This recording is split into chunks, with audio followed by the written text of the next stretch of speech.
Welcome to the TCO Method, the only show focused on helping you massively increase your net operating income. I am Andy McQuaid, and thank you so much for tuning in to this episode of the program. Today, I want to talk about consultants and coaches and mentors. Oh my. In case you haven't noticed, there's a lot of them in real estate. And in case you also haven't noticed, there's a lot of them out there who aren't qualified to do what they're doing. I have to apologize. This episode, I'm going to try to keep it to 30 minutes. And it's near and dear to my heart just because I am a consultant for real estate and for other things, but I'm a consultant mostly for real estate for the last 4+ years. Also have to apologize. Changed some software settings in my recording software, so this episode might sound a little different. Trying to fix some issues that I hear in the audio that maybe you guys don't. You can let me know. But anyway, the Tuesday episode is now the Wednesday episode, just for this week. It is what it is. All right. So, consultants and coaches and mentors, oh my. It's a tough one because not a lot of people know what the differences are.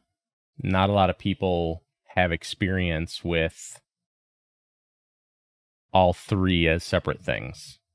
And quite frankly, there's a lot of smoke and mirrors out there especially on Instagram, some on Twitter, but mostly like Instagram, Facebook, any place they can flash pretty pictures of their cars, their beach houses in Florida, like all the stuff that real estate got them. I question the motives and the ability of anybody who leads with, look at all this great stuff I've got from my XYZ. Like, that's cool. But is it really from this or is it not? So, just buyer beware when working with Instagram and Twitter coaches and mentors that are out there pushing their product, leading with either, here's all the cool stuff I've got, or leading with, Jesus is great and he saved me. And I have no problem with religion. I'm Roman Catholic, Irish Roman Catholic. Okay. But if you have to sell your product by leading with, hey, look at me, Jesus is awesome, God is great, I don't think your product's that good. Whatever it is you're selling should be able to stand on its own without needing people to buy it from you as you thump your Bible and flex and say, look at me, I'm an awesome person.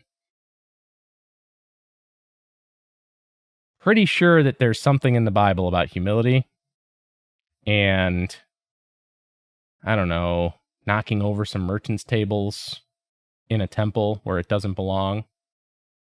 Just throwing it out there. Anyway, so the other thing with the flash and glitz and glamour, again, is if you're selling the final product, you're appealing to people's most base instinct, which is greed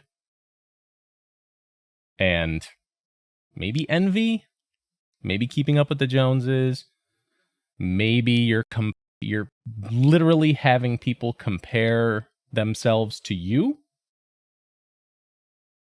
Again, probably not the ideal type of person to seek out for coaching, mentoring, whatever.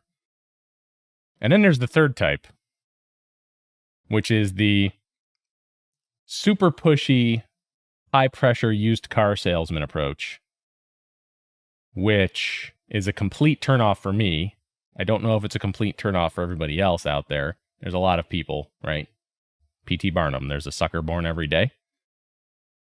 The super pushy, close now, do this now, generally speaking, they're super pushy because if people have time to do research and really dig into what it is they're talking about, their product sucks or they're a shady scammer and they're trying to get you to commit to something because they know if you do any type of due diligence, they won't be getting your money later. And why am I talking about this on the TCO method? Well, for one, in case you haven't noticed, and I may have mentioned this already, there's a lot of real estate coaches and mentors out there selling masterminds and masterclasses and coaching and mentoring and seminars and webinars and that's not even getting into the 6,000 different capital raiser, syndicator, GP, LP conversations that are happening in social media. Invest passively, do no work, earn, get all these cool deductions on your taxes. Yeah, no. Conversation for another day. But again, like anything else, there's ethical syndicators and there's unethical syndicators. There are strong operators and there are really shitty operators who have no idea what they're doing, right? So due diligence matters. Before I get into consultants and coaches and mentors, oh my, let's define the difference between a mastermind, a masterclass, a seminar, and whatever, because there's a ton of those going around, okay? So there's a lot of these quote unquote masterminds out there. A mastermind, to be the most effective and useful and to stick true to the actual definition of what a mastermind was when it was published in Think and Grow Rich by Napoleon Hill, was 4 to 6 people, all peers, meaning all managers, all CEOs, all directors, all whatever, who are seeking to grow and improve beyond whatever place they are in their business. And I've seen 2 different mindsets. One is you can't have any 2 people in that group in competition with each other. And the other side is it doesn't matter who's there as long as they're all on the same journey and doing the same thing. So I'm good with either way. That's a mastermind. Now, you can have a facilitator for a mastermind who's doing the organizing and providing the software and support and maybe materials and taking the time to book the place where you're going to go and ordering the food and doing all that kind of stuff, right? That's okay, as long as they're in the hot seat too. And if you don't know what the mastermind hot seat is, Google it. I'm not getting into it. This is not a thing about masterminds. So if it's all 6 people who are involved, including the facilitator, all have the same amount of skin in the game, they're all doing the same thing, they're all getting in the hot seat, they're all trying to improve and get better, I don't see an issue with it. The whole thing about being in competition, it makes sense in certain cases because of trade secrets and whatever. In real estate, I really don't think that it matters for 2 reasons. One is there's basically unlimited opportunity in real estate, right? It's a blue ocean thing. There's no scarcity in real estate. It's hard to close deals right now. Yes, I get it, right? Because people are sitting on stuff and whatever. There's scarcity and competition there, but there's enough to go around. That's a mastermind. A mastermind is not 50 to 300 people in a room listening to a speaker talk about how his mastermind is awesome and then selling a $30,000 course. Okay? That's not a mastermind. That's either a seminar or a masterclass. If it's just a dude talking and it's just him and there's not a lot of things going on, it's probably a seminar or a really bad sales pitch. That's the 2 places I would put that. If it's a master class, usually there's multiple different presenters, multiple different speakers, and they break up into smaller groups throughout the day, right? And it could be like a one-day thing or a morning thing or an afternoon, but there's usually smaller, more functional groups, and they work on specific topics and tasks to bring things to light and make people think about things in a different way. Probably, again, so they can sell their course. Anyway, I have nothing against selling courses. I'm working on my own. However, I'm not trying to teach people how to become millionaires in real estate. I'm just taking people who want to make more money in real estate, who are already in real estate, help them set things up correctly so they can make more money that way. Just remember, 93% of people who go through real estate coaching and mentoring, high ticket stuff, like we're talking 10 to 30 grand, never actually achieve anything from those courses. I'm going to say also that 90% of the time they think they're going to spend this money, and whoever they're spending the money with is going to drag them across the finish line. Not the case. Okay? All right. Enough about that. So, mastermind, 4 to 6 people, everybody doing the same thing, even the facilitator. Master class, a real master class, is probably 10 to 25 people with a facilitator speaker who's actually teaching and educating. That's a master class. A seminar is several hundred people in a room listening to a dude talk. Even if there's multiple speakers. Maybe if there's multiple speakers and there's several hundred people in a room learning, maybe that's a conference. Huh? All right. Consultants and coaches and mentors, oh my, real estate is littered with them. Less so on the consulting side. I've noticed a lot fewer people out there advertising themselves as consultants than as coaches or mentors. And so we're going to define what those 3 things are.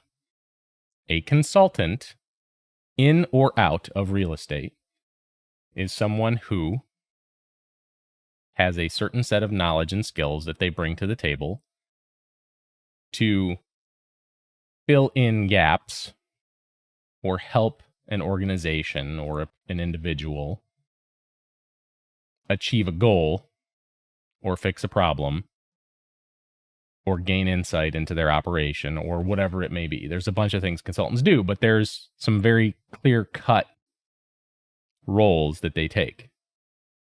They're 1099s, so they're externals. They're not internal employees. They have to be or should be objective. They should not be selling products or secondary services because they're not consultants then, they're salespeople. They may be using consultative sales, but they're salespeople. They have a financial agenda beyond just getting paid their consulting fee. They usually have a time-limited set of tasks that they execute for the customer or with the customer, with the client, to achieve certain milestones or goals or objectives or to uncover certain information. Now, this goes into, is this like research, strategy, operational, management?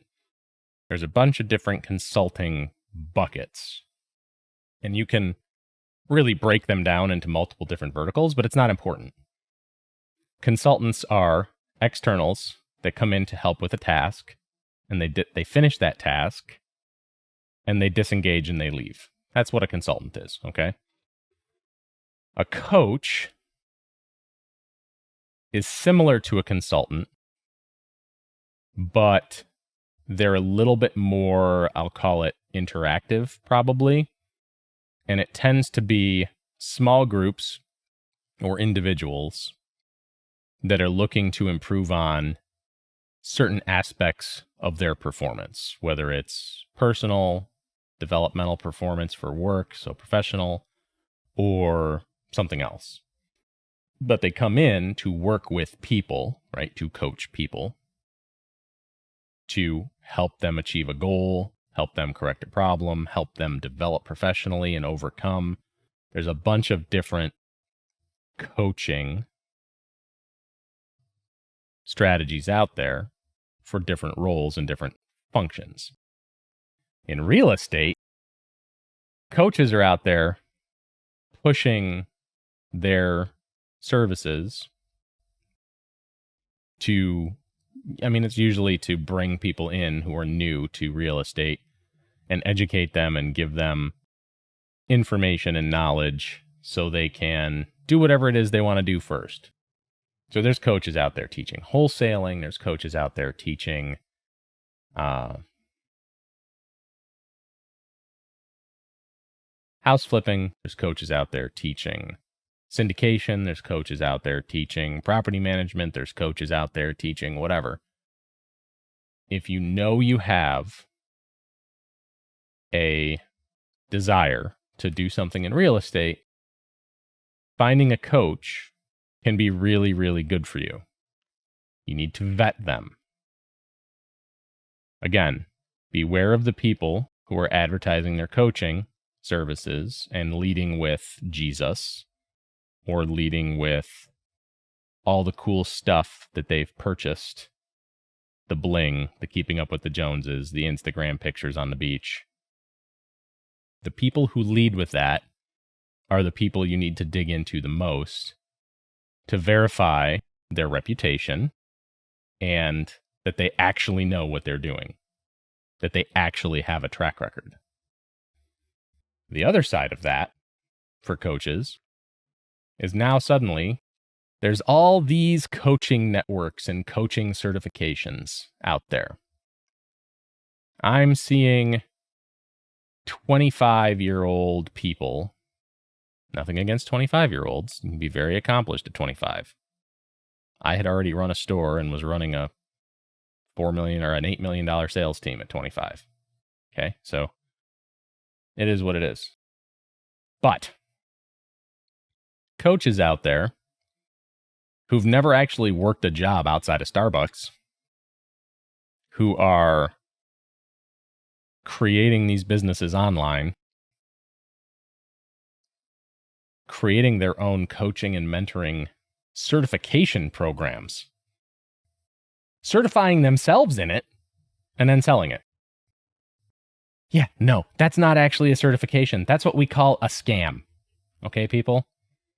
You're taking somebody who's never worked a real job and never actually delivered results for anybody, and you're letting them teach you how to coach when they've never coached anything. You're literally taking a redshirt freshman and you're putting them in as an NFL offensive line coach. They've never played the game where it really counts. They know the rules. They know some of the information and the knowledge and the tactics and maybe a little bit of strategy. But are they really qualified to coach for the NFL? I don't think so. Hopefully you don't either. And yet, these people are somehow selling these certifications and coaches. Look at me, I'm a certified coach.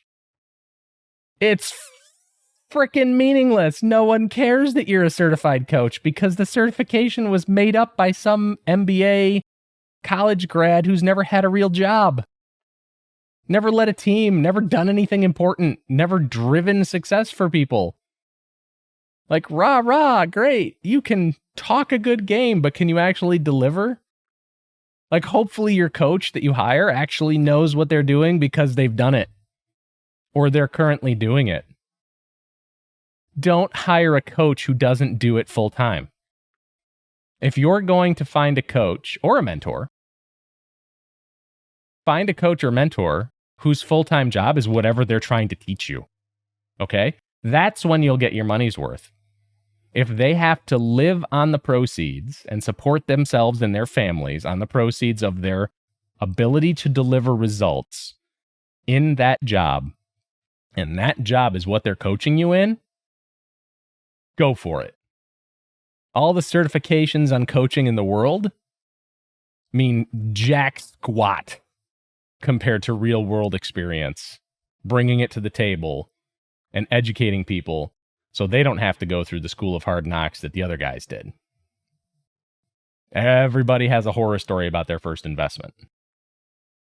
Hire the right coach. And why am I talking about coaching and mentoring on the TCO method?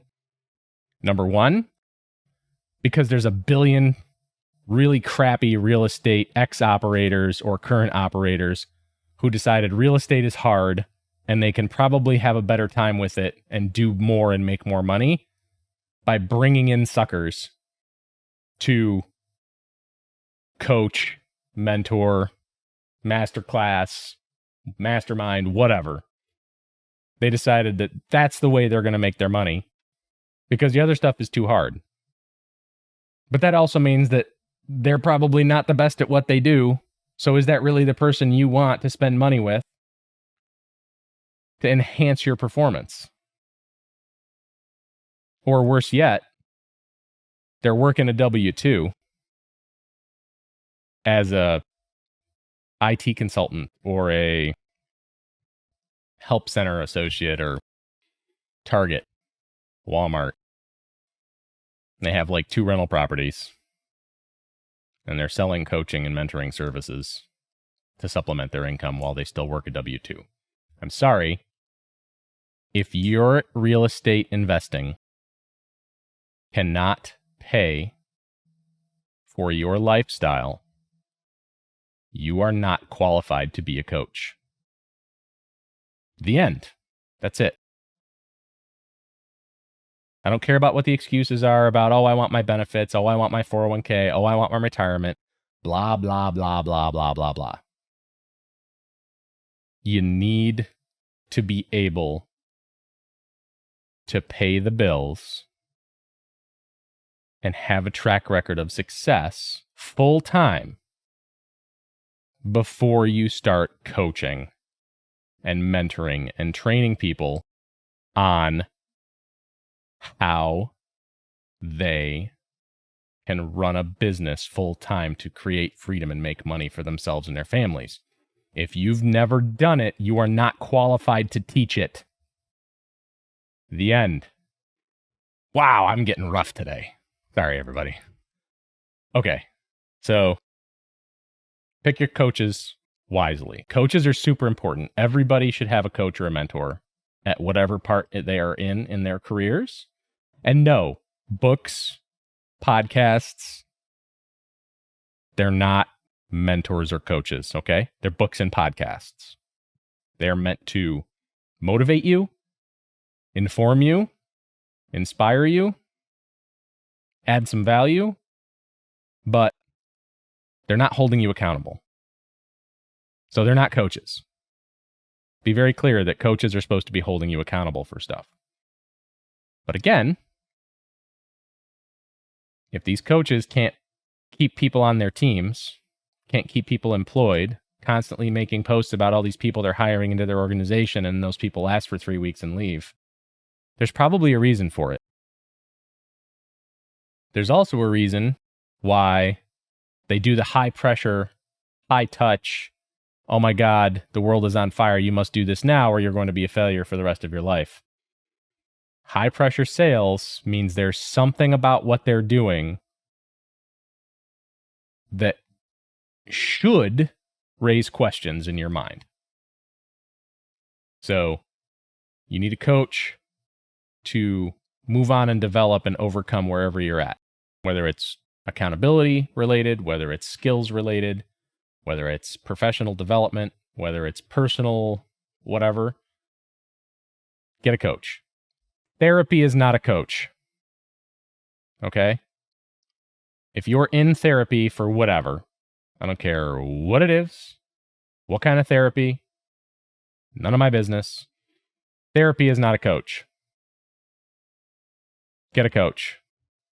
Vet them. Well, how do I vet them? There's a lot of ways. I've already talked about them. Are they a W-2 employee still? Or are they doing what you want to do and have a proven track record of overcoming what you want to overcome? Check their reputation. Check their social media. See if they're pushy.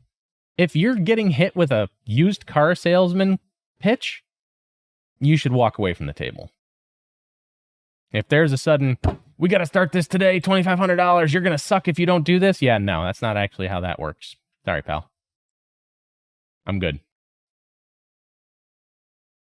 If they're bringing value to the table, they will wait for you to come to them.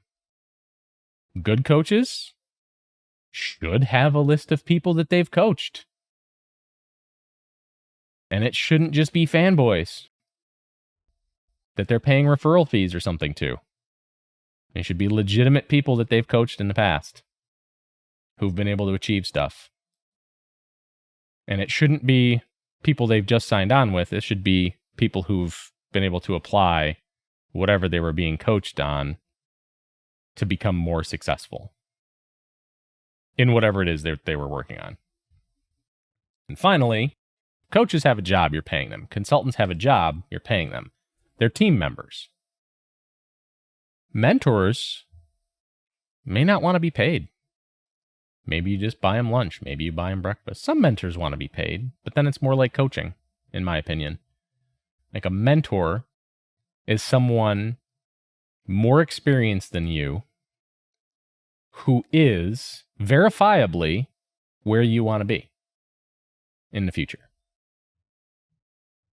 Hopefully, your values and your ways of doing business and your ethics align, because you want to be able to trust your mentors. You want to be able to trust your coaches and your consultants too, but a mentor, there's probably no contract. There's probably no money changing hands. If there is, it's favors and barter and buying breakfast or lunch or dinner for them when they're spending time with you. But your mentor should be where you want to be. And the whole point of bringing a mentor into your business is that they've already experienced the stuff that you're going to go through, and they can help you to avoid, plan around, and mitigate all the pitfalls and BS that go into it. How does this tie into the TCO method? Well, it's partially who's on your team. It's partially your performance will influence the performance of your business, right? And it's also, real estate's freaking full of it, man. And I hate seeing these scumbags who just lie through their teeth and smoke and mirrors their way to coaching and masterclassing and all this other stuff with zero track record of success. People who made their money through crypto and then immediately started and then like flipped a couple houses and did a couple things and then immediately started selling coaching. Like, I have an ethical problem with that, because you're showing all this cool stuff on Instagram and you're showing all these neat toys and all this other blingy stuff. And look at this house that we did. And look at this house that we did. Yeah, but all the money that you show that you were making, quote unquote, if you're not on YouTube, air quotes right now, you made the money through $67,000 Bitcoin that you just happened to sell at the right time. Like, you didn't actually do real estate to earn your fortune. You just got lucky and made a bunch of money. Okay, it's not luck. Opportunity and preparation meet, right?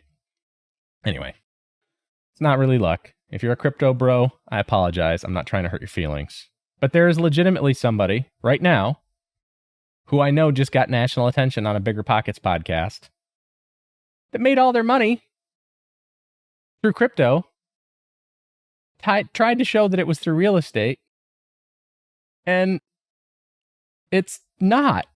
Like, it is now, because guess what? Like, crypto's not worth or Bitcoin's not worth $67,000 each anymore, but like, it's a high pressure used car salesman push for their coaching and mentoring program. That says all I need to know. I'm sorry, it just is. Like, good on ya. Whatever. takes all kinds in this business. So your mentor probably doesn't want money, probably doesn't want really much of anything other than somebody to talk to and help. Mentors are a weird breed because they want to come in and help you do better. Maybe they want to do some deals with you. Maybe they want to invest in some of the things that you're working on and helping you make money with. But hopefully they got where they are and you're looking to do the same thing so you can end up in the same place, but maybe with less bumps in the road. That's the reason you bring in a mentor. They've already lived it. Like some coaches and stuff can do that, right? You hire a flipping coach, they flipped 50 or 60 houses. They can probably tell you what the pitfalls are, how to plan for stuff, how to budget for this, how to manage your crews, how to schedule, how to run your operations. They're probably really good at it. If they've done by their 50th or 60th flip, if they're actually involved in it, they probably know what they're talking about. Same thing with property managers, same thing with whatever you're looking to get better at. But you're like a consultant, you're hiring them for a finite period of time to teach you a certain thing. And the money you put in will be what you get out as long as you pre-vet them and they're qualified to do the work.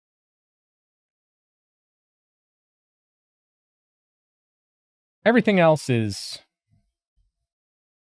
subject to some creative smoke and mirrors that people throw out there. Like there's people out there selling coaching, saying that they're going to be a mentor. Your mentor is going to call you, ask you how you're doing, help you hold yourself accountable, hold you accountable, discuss how it's impacting your family life. Asking more questions than providing answers is probably the hallmark of a good mentor, because they're going to be in it with you, not because there's a financial fiduciary relationship set up where they're responsible for your success. You need to be responsible for your success. Them holding you accountable will help you get there.